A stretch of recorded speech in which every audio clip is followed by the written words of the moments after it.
한국 방위산업의 심장부가 다시 한번 요동치고 있다. 지난주 공개된 KF-21 인도네시아형 시제기의 실물은 기대감보다는 충격으로 다가왔다. 계기판이 텅 비어있고 일부 전자장비가 설치되지 않은 채 노출된 모습은 현장에 있던 인도네시아 관계자들을 얼어붙게 만들었다. 한국이 수년간의 연구 끝에 완성한 4.5세대 전투기의 핵심 시스템이 빠진 상태로 공개된 것이다. 한국항공우주산업 관계자는 이는 계획된 기술 이전 범위를 벗어나지 않는 정상적인 시제기 수준이라고 설명했지만 현지 언론과 전문가들의 시선은 달랐다. 완성도 미달 기술 불신의 상징이라는 제목이 줄줄이 등장했고 인도네시아 내부에서는 한국이 기술을 숨기고 있다는 불만이 터져나왔다. 그러나 진실은 정반대에 가까웠다. 한국은 애초부터 인도네시아에 핵심 기술을 넘길 계획이 없었다. 스텔스 설계, 전자전 장비, 디지털 비행 제어, 레이더 신호 처리 알고리즘 등 KF-21의 심장은 모두 철저히 비공개였다. 공동 개발의 명목은 있었지만 현실적으로 한국이 독자 개발을 이끄는 구조였다. 인도네시아가 요청한 것은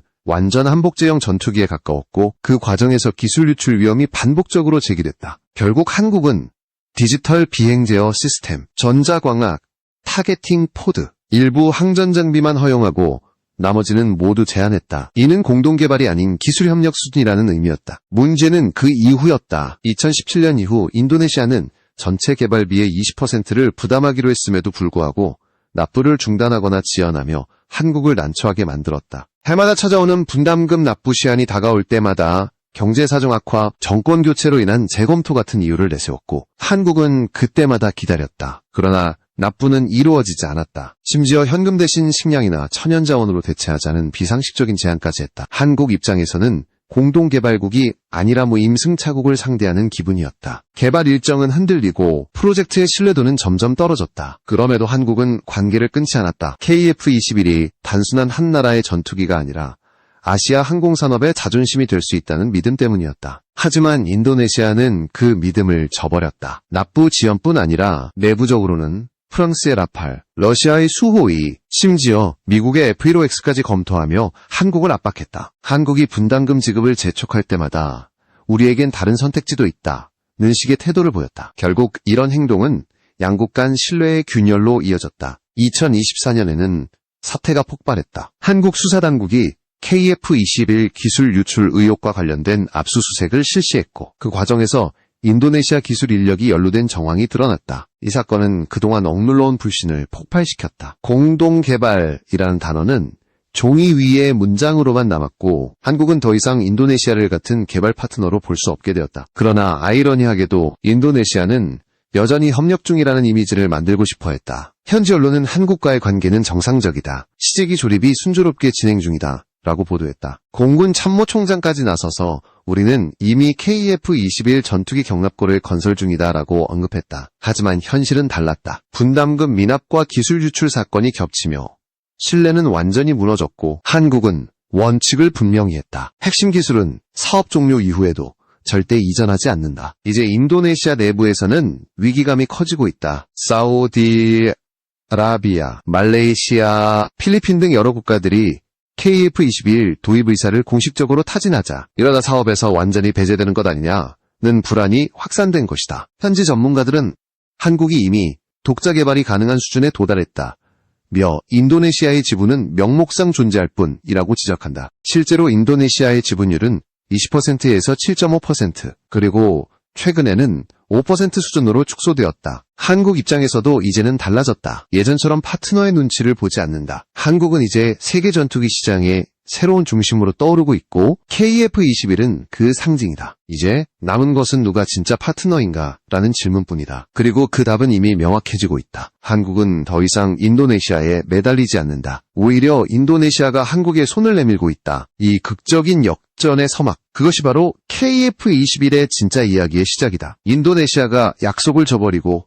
혼란을 자초하는 동안 한국은 조용히 다른 길을 걷기 시작했다. KF-21의 독자 완성도를 높이고 인도네시아가 빠져도 흔들리지 않는 체계를 구축하는 것. 그것이 바로 대한민국이 선택한 길이었다. 한국항공우주산업과 방위사업청은 개발 일정이 흔들리지 않도록 연구팀을 재편했고 분담금이 끊긴 상황에서도 자체 자금으로 개발을 이어갔다. 이는 단순한 기술적 도전이 아니라 신뢰의 전쟁이었다. 한국은 더 이상 파트너의 돈에 의존하지 않는 독자적 체계를 증명해야 했다. 그 과정에서 한국은 수십 년간 축적된 항공기술을 총동원했다. KF-21은 단순한 전투기가 아니다. 한국의 기술 자립 선언이자 방위산업의 주권을 상징하는 프로젝트다. 이런 배경 속에서 한국은 인도네시아를 향해 더 이상 기다릴 수 없다 고 통보했고 실질적 양산 체계에 돌입했다. 한국형 전투기의 진정한 독립이 시작된 것이다. 그러나 인도네시아는 뒤늦게 당황했다. 프랑스 라팔 전투기 계약은 유지비 폭등과 부품 공급 지연으로 사실상 중단되었고 러시아의 수호의 기종은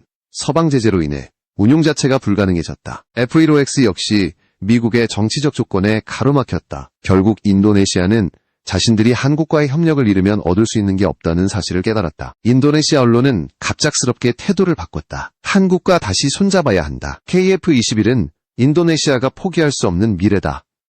자카르타 포스트는 사설에서 이렇게 썼다. 한국은 이미 기술적으로 우리를 앞질렀다. 지금이라도 참여하지 않으면 인도네시아는 항공기 산업에서 영원히 뒤처질 것이다. 그러나 한국의 반응은 냉정했다. 한국 방위산업계 관계자는 KF-21은 이제 누구의 동의 없이도 완성된다고 말했다. 그 말은 곧 한국 중심체제의 확립을 의미했다. 더 이상 인도네시아의 분담금이나 승인 절차는 필요하지 않았다. KF-21은 한국의 독자 브랜드로 완전한 통제권 아래에서 운영되고 있었다. 흥미로운 점은 이 변화가 국제사회에 미친 파장이었다. 중동과 동남아시아의 여러 나라가 KF-21에 주목하기 시작한 것이다. 사우디아라비아, 말레이시아, 필리핀은 각각 자체적인 공군 현대화 계획을 추진하고 있었고 이들은 공통적으로 미국과 프랑스의 전투기 의존 구조에서 벗어나고자 했다. 그때 나타난 대안이 바로 한국의 KF-21이었다. 사우디의 군사 관계자는 언론 인터뷰에서 KF-21은 라팔급 성능을 절반 이하의 가격으로 제공한다고 말했다. 또 다른 중동 매체는 이렇게 평했다. 한국은 기술력뿐 아니라 신뢰의 나라다. 돈을 내지 않아도 끝까지 프로젝트를 완수했다. 이것이 진짜 파트너십이다. 이 평가는 인도네시아를 더욱 곤란하게 만들었다. 한국은 조용히 새로운 시장을 개척했고 인도네시아는 점점 소외되어 갔다. 심지어 KF-21의 조립 라인을 공개한 이후 일부 인도네시아 공군 관계자들은 한국은 더 이상 우리와 협의하지 않는다고 토로했다. 그만큼 협력 구조는 완전히 단절된 상태였다. 한국의 태도 변화는 단호했다. 기술, 유출, 분담금 지연, 불확실한 파트너십 이런 문제를 다시 겪을 이유가 없었다. 그 대신 한국은 새로운 기준을 세웠다. 성실한 파트너와만 협력한다. 그 기준에 따라 사우디아라비아, 말레이시아, 필리핀과의 협상이 빠르게 진행되었다. 2025년 초 아랍 지역 군사 전문 매체 아랍디펜스는 사우디가 KF-21 도입을 적극 검토 중이라고 보도했다. 보도 내용은 놀라웠다. 사우디는 단순히 전투기를 사는 것이 아니라 별표 현지 조립 및 기술 이전 별표까지 포함한 대규모 산업협력을 추진 중이었다. 이른바 비전 2030 국방 자주화 계획의 핵심 파트너로 한국을 선택한 것이다. 이 계약이 현실화될 경우 규모는 최소 300억 달러에서 최대 400억 달러, 하나로 약 60조 원에 달할 것으로 전망된다. 이는 단일 전투기 수출로는 세계 방산 역사상 유례가 없는 규모였다. 한국의 방산 관계자는 만약 이 계약이 체결되면 한국은 미국, 프랑스, 영국과 어깨를 나란히 하는 방산 주도국으로 올라설 것이라고 말했다. 이러한 움직임은 중국에도 충격을 주었다. 중국 언론은 한때 KF-21을 반쪽짜리 스텔스기라며 조롱했지만 지금은 오히려 가장 위협적인 경쟁자로 평가하고 있다. 중국 SNS에서는 한국이 미국을 제치고 중동 시장을 장악하고 있다는 분석이 수백만 조회수를 기록했다. 이것이 바로 신뢰의 차이에서 비롯된 결과였다. 한국은 기술과 시간, 그리고 의지를 모두 걸었다. 인도네시아가 남긴 공백을 메운 것은 돈이 아니라 자존심이었다. 그 자존심이 세계의 주목을 받기 시작한 것이다. 이제 KF-21은 더 이상 한국의 실험적 전투기가 아니다. 세계가 주시하는 새로운 표준, 별표, 글로벌 스탠더드 전투기 별표로 자리 잡고 있었다. 이제부터 진짜 경쟁은 시작이었다. KF-21의 진짜 힘은 기술에서 나온다. 한국은 인도네시아의 분담금 없이도 개발을 이어가며 오히려 완성도를 높였다. 시제기에서 발생했던 미세한 공기 흐름, 기체 표면의 굴곡, 레이더 반사 면적 등 세부 요소를 모두 개선했다. 그 결과 탄생한 것이 바로 양산형 KF-21, 그리고 차세대 모델인 KF-1X 양산형 KF-21은 단순한 시제품이 아니다. 수많은 시험 비행 데이터를 반영해 외피 설계부터 내부 전자장비까지 완전히 새로 다듬은 완성형이다. 엔진 공기 흡입구의 각도, 내부 도료의 성분까지 재조정해 스텔스 성능을 끌어올렸고 AESA 레이더와 전자전 장비를 완전 국산화했다. 이 모든 시스템은 이미 실전 배치를 전제로 한실전형 블록 1구성으로 제작되고 있다. KF-21의 가장 큰 강점은 유연성이다. 미국의 F-35가 외부 지원 체계와 연동되어야만 임무 수행이 가능한 반면 KF-21은 독립적으로 작동한다. 한국이 개발한 데이터링크 시스템과 전자전 통합 장비 덕분이다. 조종사는 전장 상황을 실시간으로 인식하고 단 몇 초 만에 공대공에서 공대지 임무로 전환할 수 있다. 즉, KF-21은 상황 변화에 즉시 반응하는 전투기로 설계된 것이다. 또한 부품의 90% 이상이 국내 기술로 생산되기 때문에 해외 공급망이 끊겨도 전시 상황에서 자체 유지 보수가 가능하다. 이 점이 바로 사우디, 말레이시아, 필리핀이 가장 높게 평가한 부분이었다. 미국산 기종을 도입하면 부품 하나를 교체하는데도 승인 절차가 필요하지만 KF-21은 그렇지 않다. 자국 내 정비, 자국 내 훈련, 자국 내 조립이 가능하다. 한국은 이를 완전 자율형 방산 패키지라고 부른다. 한국은 이제 단순히 전투기를 수출하는 나라가 아니다. 전투기 산업 생태계를 수출하는 나라다. 사우디와 협상이 구체화되면서 한국은 현지 조립 생산 플러스 기술, 이전 플러스 정비 인프라, 구축까지 한꺼번에 제안했다. 이것은 미국이나 프랑스가 절대 제시하지 못하는 조건이었다. 프랑스의 라팔은 여전히 독점적 부품 체계에 묶여있고 F-35는 미국의 수출 승인에 종속되어 있다. 그러나 KF-21은 그 어떤 나라의 허락도 필요 없다. 그 점이야말로 세계가 놀란 이유였다. 중동 언론은 KF-21은 전투기 시장의 게임 체인저라고 평가했다. 라팔보다 저렴하고 F-35보다 운용비가 낮으며 수호위보다 신뢰성이 높다. 한국이 오랜 기간 쌓아온 제조 능력과 품질 관리 시스템은 이미 세계적인 수준이다. 정비주기와 가동률에서 KF-21은 F-35를 뛰어넘는 성적을 기록했다. 이 같은 기술력은 단지 장비의 문제가 아니다. 한국형 전투 철학이 담겨있다. 한국은 전투기를 무기 이상의 존재로 본다. 정보, 통신, 인공지능, 전자전, 무인기 운용 등 모든 첨단 기술을 융합한 하늘 위의 네트워크 허브로 본 것이다. KF-21은 이미 자율비행 알고리즘과 데이터 융합 센서를 통합했고 무인기 가오릭스와의 연동 실험까지 성공했다. 유무인 복합작전의 실현이 현실로 다가온 것이다. 이런 구조 덕분에 KF-21은 각국의 요구에 맞게 손쉽게 변형할 수 있다. 공대공, 전투 중심, 애경량형, 장거리 타격 중심의 확장형, 그리고 정보전자전 중심의 특수형까지 다양한 버전이 가능하다. 한국은 이를 모듈형 구조라고 부른다. 이 모듈 구조는 생산 효율성을 극대화할 뿐 아니라 수출국이 자국 환경에 맞춰 개조할 수 있게 만든다. 한국은 이런 설계 철학을 통해 기존의 방산 수출 모델을 완전히 바꿔놓았다. 과거에는 전투기 한 대를 수출하면 거기서 끝이었다. 하지만 KF-21은 그 나라의 산업 생태계를 함께 세운다. 조립, 정비, 훈련, 기술 교육이 모두 포함된 종합협력 모델이다. 그래서 사우디와 말레이시아는 단순 구매가 아니라 공동 전력 구축을 원하고 있다. 그 결과 인도네시아는 다시 외톨이가 되었다. 한때 공동 개발국을 자처했지만 지금은 소외된 전 파트너로 불릴 뿐이다. 한국이 사우디와 대규모 협약을 추진하자 인도네시아 언론은 우리가 자리를 잃었다고 보도했다. 그들의 분담금 미납과 기술 유출 의혹이 불러온 결과였다.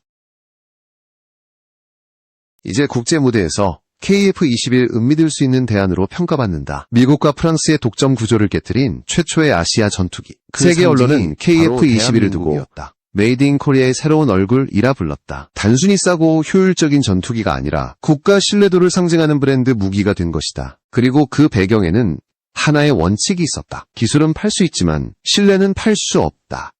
한국은 기술 이전 요청이 오더라도 항상 같은 말을 반복한다. 기술은 공유할 수 있어도 신뢰는 스스로 증명해야 한다.